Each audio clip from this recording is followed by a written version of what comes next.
C'est une catastrophe. Une véritable secousse sismique vient de frapper le Real Madrid, en plein cœur. Une nouvelle est tombée il y a quelques instants et elle change absolument tout. Vraiment, asseyez-vous. Parce que l'annonce qui suit n'est pas une simple information, c'est un coup de tonnerre. Le Real Madrid, le grand Real Madrid, le club que le monde entier croyait invincible, est en train de s'effondrer sous nos yeux. Et ce qui vient de se passer, ce n'est pas une fissure, c'est une rupture.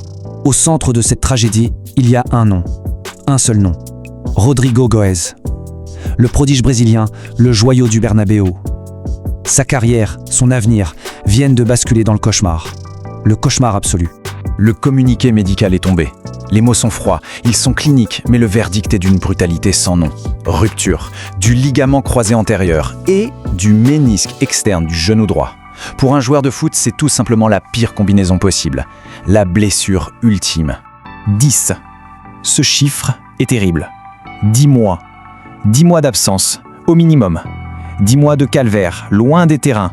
C'est une éternité. La sentence est donc immédiate, irrévocable. Saison terminée. Fini. Et le plus cruel, le plus dur à encaisser, c'est que son rêve de Coupe du Monde 2026 avec le Brésil, à 25 ans à peine, vient de partir en fumée. C'est terrible. Alors comment est-ce arrivé? Comment un tel drame a pu se produire? Il faut revenir à hier soir, le 2 mars 2026. Une soirée qui a viré au cauchemar. La chronologie des faits, elle fait froid dans le dos.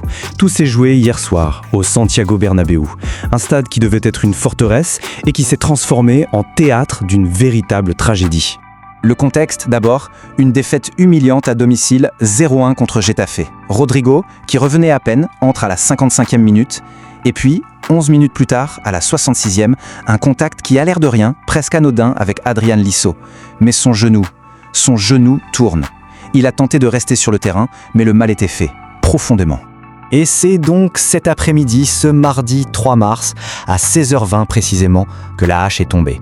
Le communiqué officiel du Real, la confirmation du pire scénario que tout le monde redoutait. Mais l'horreur, si on peut dire, ne s'arrête pas là, parce que le drame de Rodrigo, c'est l'arbre qui cache une forêt dévastée. Le vestiaire du Real Madrid aujourd'hui, ce n'est plus un vestiaire, c'est un hôpital de campagne. Accrochez-vous bien, la liste des absents c'est une hécatombe. On parle de Kylian Mbappé, blessé, Jude Bellingham, absent, Eder Militao, out, Raúl Asensio, Camavinga, Ceballos, tous incertains, David Alaba, sorti hier, incertain lui aussi. Et comme si ça ne suffisait pas, Wissem, Carreras et Mastantuono sont suspendus. C'est hallucinant. Alors on fait le compte. Et le résultat, il est glacial. Pour l'attaque, pour marquer des buts, il ne reste que 2 joueurs. 2. Vinicius Junior et le tout jeune Gonzalo Garcia, 19 ans. C'est tout. Le néant. Et là, on comprend que c'est un effet domino dévastateur qui est en train de se mettre en place. Un effet domino qui menace non pas juste les ambitions, mais la saison entière du Real Madrid. Première conséquence, la plus évidente, la Liga. Le titre est en train de leur filer entre les doigts. Le rival de toujours, le Barça, lui, est en pleine bourre. C'est une autoroute qui s'ouvre pour eux. Le titre, il s'éloigne à une vitesse folle. Et comme si le cauchemar n'était pas total, il y a la Ligue des Champions. Et qui arrive dans 15 jours. Manchester City, l'Ogre City. 15 petits jours pour trouver une solution à une équation qui, ce soir, paraît tout simplement impossible à résoudre. Pendant ce temps, au Brésil, c'est bien plus qu'une onde de choc. C'est une catastrophe nationale. La presse est en feu. Les titres sont d'une violence inouïe. On peut lire « Le Real a tué Rodrigo ». Voilà les mots qui sont utilisés. La colère est immense, d'autant plus qu'il revenait à peine de blessure.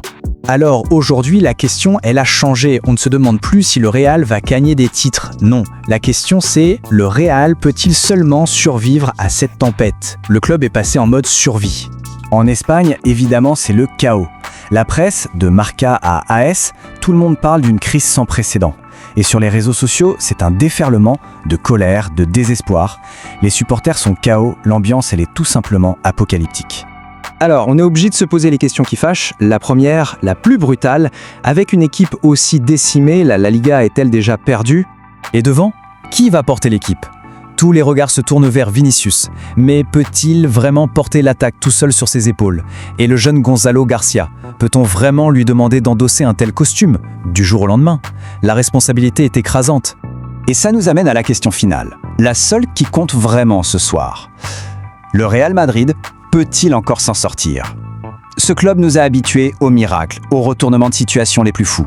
On le sait. Mais cette fois, face à une telle hécatombe, face à un tel désastre, le miracle ne semble-t-il pas tout simplement hors de portée ?